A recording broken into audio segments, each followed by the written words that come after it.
What's up, everybody?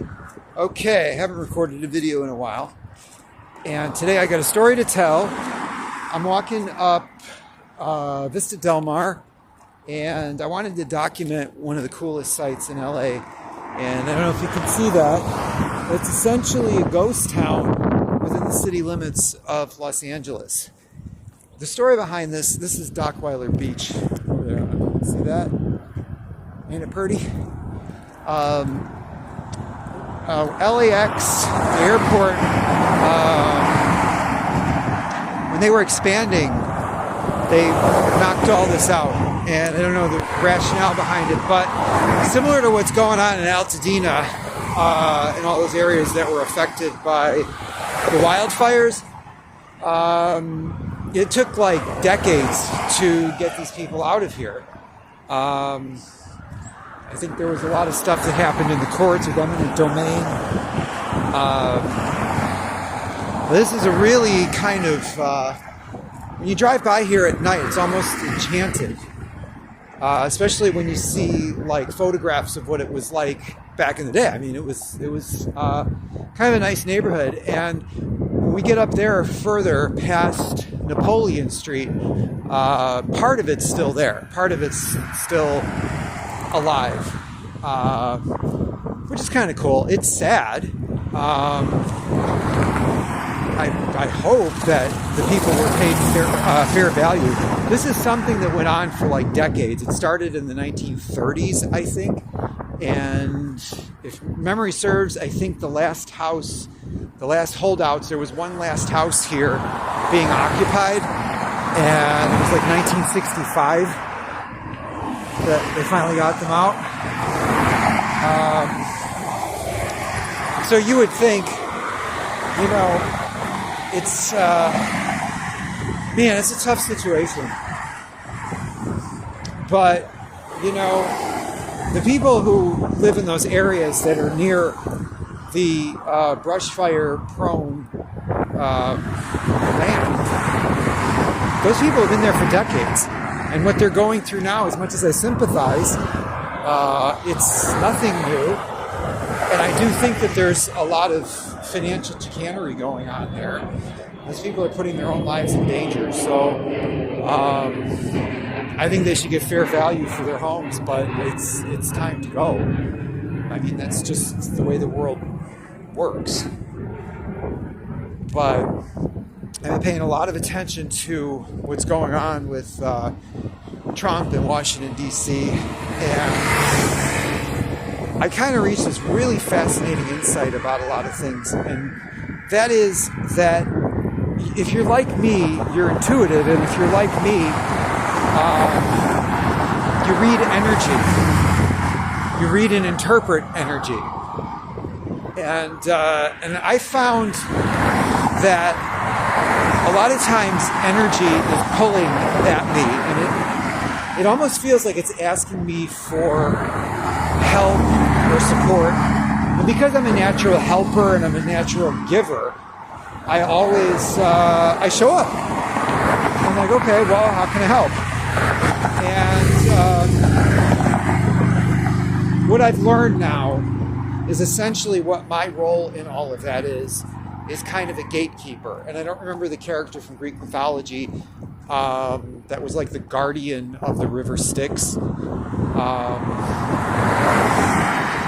you had to like pay him to cross or something like that. But I don't think of it quite the same way. It's more that I'm going to judge you a little bit, and you know, you might have a little bit of negativity about you or a lot of negativity, but if you're a quality person, I'm going to let you pass. And that's what I think those energies are, all they're really asking for is how they're doing.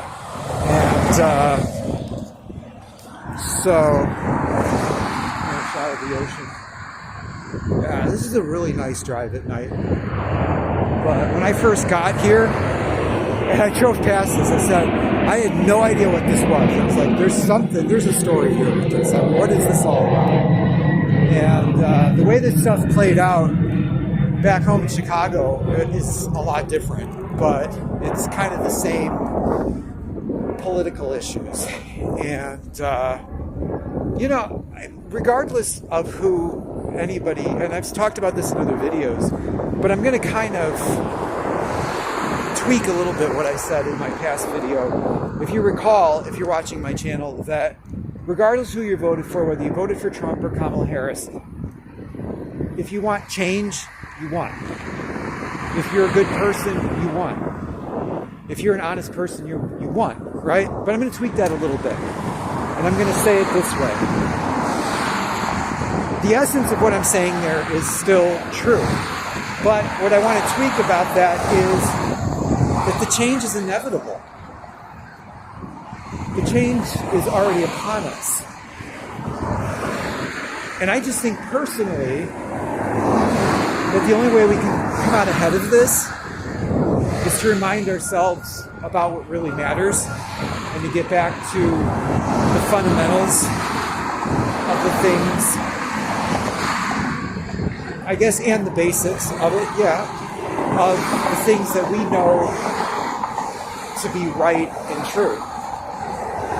And so who's going to lead us there? To be very, very honest, I do take sides, but I mean, either way, I would be okay. If Kamala had won, we'd be fine. You can't always say that. You can't always say that about every election. Because it's who is capable of real leadership. So I got to kind of put my energies in that direction.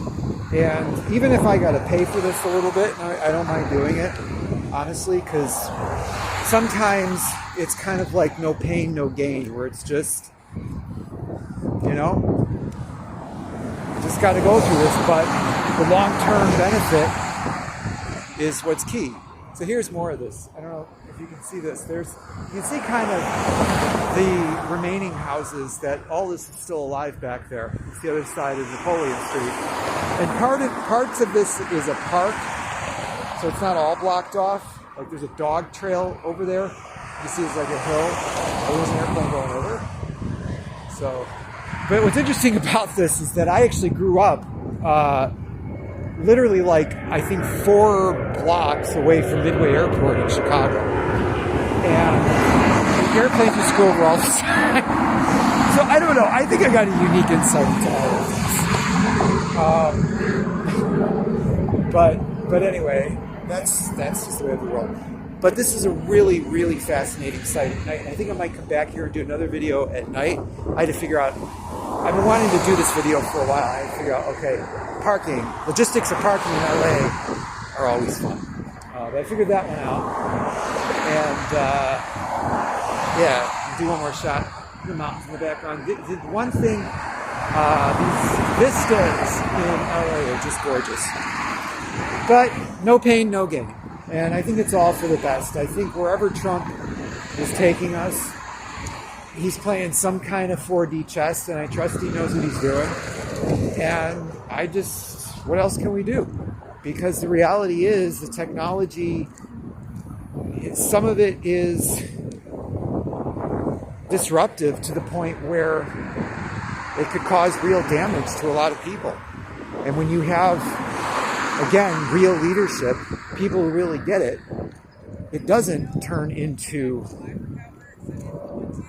a civil war. I hope that's not a synchronicity. Sorry, oops. Just a little bit of politically incorrect humor. I don't think she can hear me. But I honestly think we're going to be okay.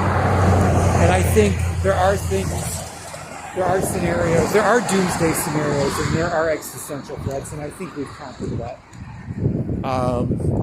So as I say, regardless of who you're supporting, just be a good person, and you'll be fine.